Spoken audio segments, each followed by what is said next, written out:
What's going on, YouTube? It's CHIEFTEXX Films, your tour guide on the road to elevating your image.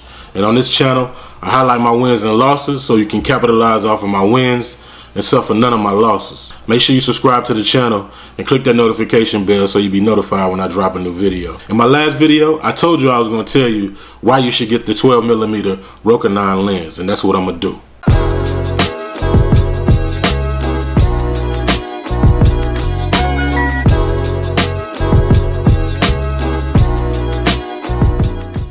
First of all, with a wide angle lens, movement is easy. I use a Steadicam, well, a Glidecam in this shot to get a good shot of the front grille of my car. It's a little bit wobbly. I feel like I have more control if I just go handheld. And with a wide angle lens, you really don't need a stabilizer. The wide angle lens is picking up most of the background, so any movement that you do is gonna be muted.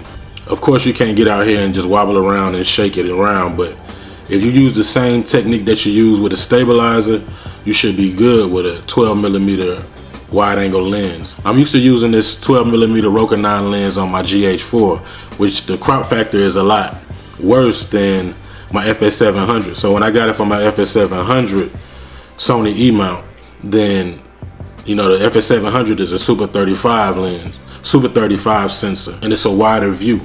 So once I started using this, I realized that I really didn't need a stabilizer.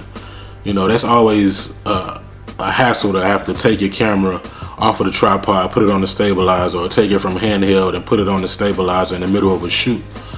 I realized that all I need to shoot is my FS700, just pull up and shoot, because I can get good motion shots with my 12mm Roca 9 lens. And I'm gonna show you today how I achieved that with this video shoot that I did with Nina for a pilot program, my clothing line.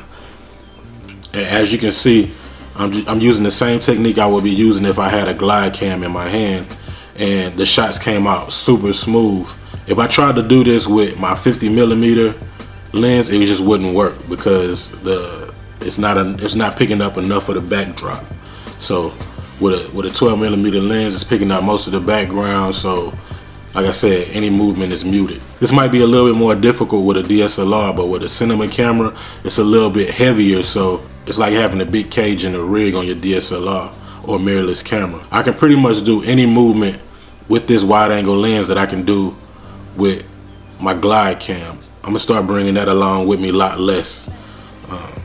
Just try to show up with just my FS700, especially for music videos, because I don't like using tripods or anything like that anyway. Most of the time when I'm shooting a music video, my camera stays on the Glidecam.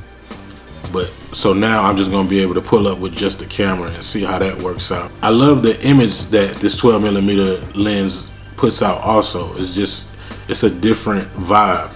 A wide angle lens gives you a different vibe. The foreground subject is a lot bigger than the background.